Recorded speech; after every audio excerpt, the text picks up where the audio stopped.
ពិតជាមិនធម្មតាមែនពុកម៉ែបងប្អូនតាក់ទងទៅនឹងស្ថិតិពុំធ្លាប់មាននោះទេកម្ពុជាលក់សម្បត្តិអស់មុនថ្ងៃប្រកួត AFC Challenge League សម្បត្តិចំនួន53,000សម្បត្តិត្រូវបានលក់ដាច់អស់សម្រាប់ទស្សនាការប្រកួតវគ្គផ្ដាច់ព្រាត់ពានរង្វាន់ក្លឹបអាស៊ី AFC Challenge League នៅពហុកីឡដ្ឋានជាតិមរតកតេជោនៅថ្ងៃទី10ខែឧសភាឆ្នាំ2025បើតាមសេចក្តីប្រកាសជាផ្លូវការរបស់ក្លឹបព្រះខ័នរាជស្វាយរៀងនៅព្រឹកថ្ងៃទី7ខែឧសភាឆ្នាំ2025គឺសម្បត្តិចំនួន53,000សម្បត្តិត្រូវបានលក់ដាច់អស់ហើយការលក់អស់នេះ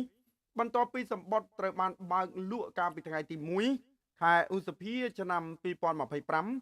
ពលគឺរយៈពេល6ថ្ងៃប៉ុណ្ណោះ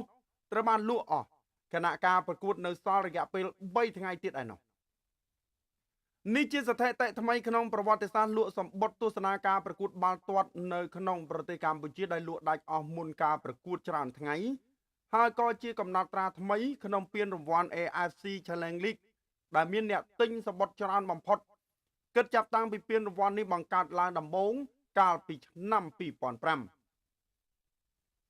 នៅថ្ងៃទី10ខែឧសភាឆ្នាំ2025ការប្រកួតរវាងក្លឹប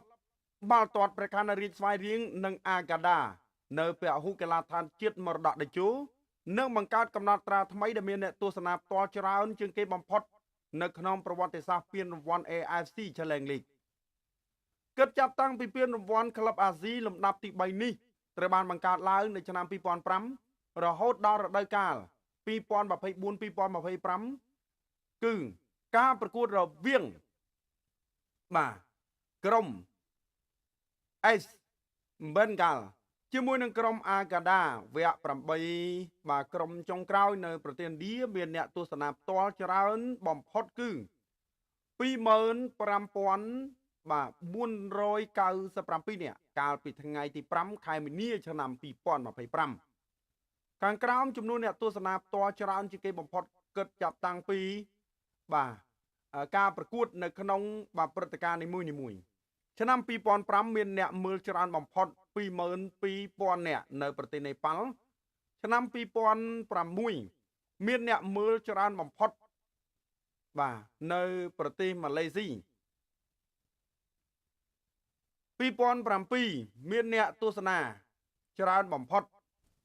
2,000នាក់នៅប្រទេសប៉ាគីស្ថានមានន័យថានៅប្រទេសគេហ្នឹងគិតថាច្រើនហើយឆ្នាំ2008មានអ្នកមើលច្រើនបំផុត10,000នាក់វគ្គផ្ដាច់ព្រាត់នៅប្រទេសតាជីគីស្ថានឆ្នាំ2010មានអ្នកមើលច្រើនបំផុត23,720នាក់វគ្គផ្ដាច់ព្រាត់នៅប្រទេសមីយ៉ាន់ម៉ាឆ្នាំ2011អ្នកមើលច្រើនបំផុត7,000នាក់វគ្គសន្សំពិន្ទុនៅប្រទេសកម្ពុជាកម្ពុជាយើងធ្លាប់បំបែកម្ដងឆ្នាំ2012អ្នកមើលច្រើនបំផុត19,323នាក់នៅប្រទេសអារ៉ាប៊ីសាអូឌីតឆ្នាំ2013អ្នកមើលច្រើនបំផុត7,000នាក់នៅប្រទេសអារ៉ាប់រួមឆ្នាំ2014អ្នកមើលច្រើនបំផុត5,457នាក់នៅប្រទេសគុយវ៉ែតនិងឆ្នាំ2025មានអ្នកមើលច្រើនបំផុត25,497នាក់នៅប្រទេសឥណ្ឌាអញ្ចឹងនៅឥណ្ឌាគេធ្លាប់បំបែកម្ដងនៅឆ្នាំ2025ដើមឆ្នាំហ្នឹងតែម្ដងអញ្ចឹងឥឡូវនេះដល់កម្ពុជាគាត់ទៅវឹបមក50,000សបុតជាងបានលក់តិចបើតាមខ្ញុំគិតមិនក្រោម6-7,000នាក់ទេពុកម៉ែបងប្អូនចាំមើលថ្ងៃនោះណាចាំមើលទាំងអស់គ្នាតាក់ទងទៅនឹងព័ត៌មានក៏មានប៉ុណ្្នឹងដែរនឹងសូមជម្រាបលា